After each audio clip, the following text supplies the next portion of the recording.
John has a problem. He wants to study, he wants to become an engineer, but he can't do his homework. Because when the sun goes down at 6 o'clock, John and his family are plunged into darkness. Sure, they have kerosene lamps, but that's a big, big problem. Kerosene lamps have burned down homes and schools in John's region. They fill their homes with black smoke. In fact, indoor air pollution like this kills more people than malaria. And if that's not bad enough, John's dad earns about $24 a week and spends nearly half of it on kerosene that makes them all ill. John is sick of kerosene. He's looking for a solution. Meet SolarAid. SolarAid is a charity that doesn't give handouts. We visit schools like John's to promote solar energy and introduce a neat little solution to John's big kerosene problem. And solar lights are selling fast. You can see why. $30 is a lot of money to John and his family, but once they've bought it, no more money spent on kerosene, no more filthy fumes filling their lungs, homework, reading, socialising, studying. The day doesn't have to end at 6 p.m. They spent more than a week's income on the new lights, but now they have twice as much to spend on better food, medicines and schooling. And it's not just John and his family who are benefiting. Ramona is making a living selling solar lights to her community.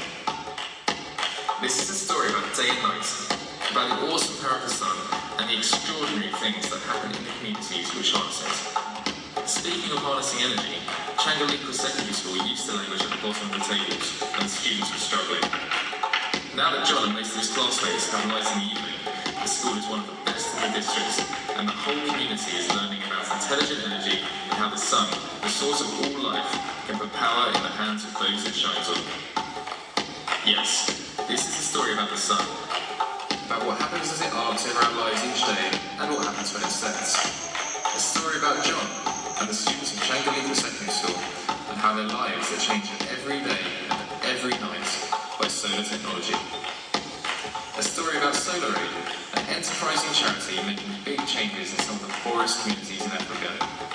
And it's a story about people like you, who care about the idiotic situation which sees millions of people impoverished by spending money they can't afford on kerosene that poisons their children and our planet. With your help, we can banish kerosene lamps from Africa by the end of this decade. As sure as the sun will rise tomorrow, there is a solution. It's as clear as day.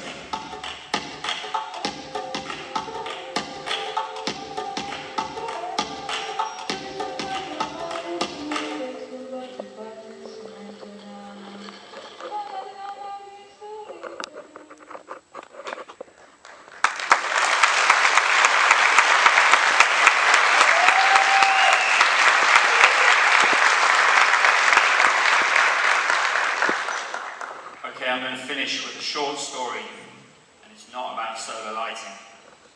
It's about what inspired me, or one of the things that inspired me to do the work that I do, and to eventually walk a path that led me to this stage today.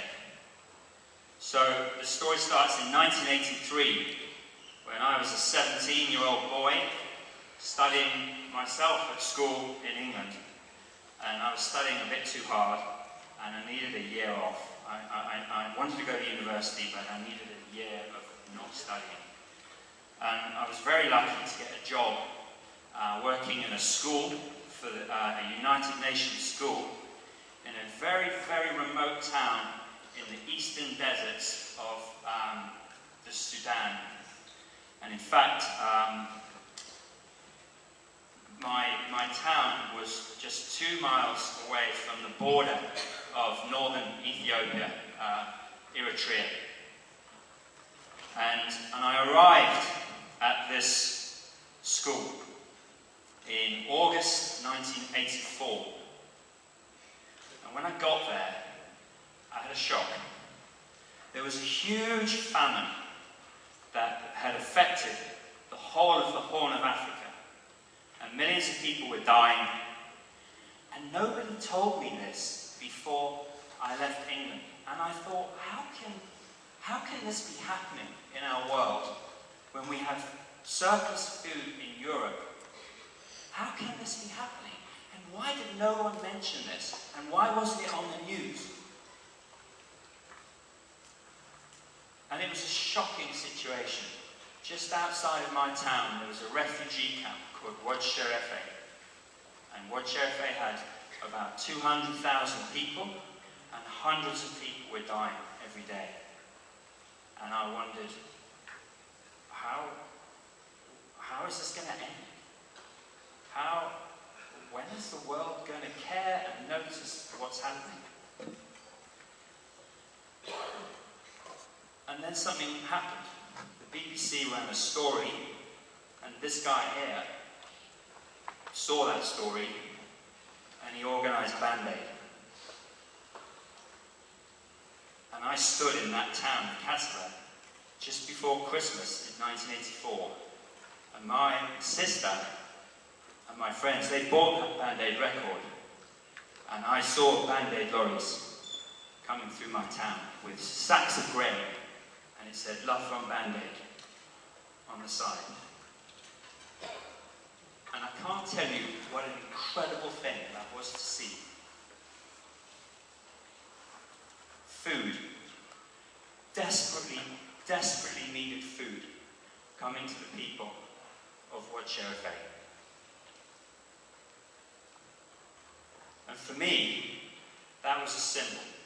That was another symbol of the power of what one person can do. The power of one person saying, no, I'm not going to stay silent. I'm not going to wait for somebody else to come up with a solution. I'm going to take action. And so, as you come towards the end of your conference, I hope that that's one of the things that you will take away. That it only takes one man or one woman to say, no, I'm not going to stay silent, and I'm not going to wait for somebody else to take action. I congratulate you for being at this conference, and I wish you well in whatever you do next. Thank you very much for this opportunity. Obrigado.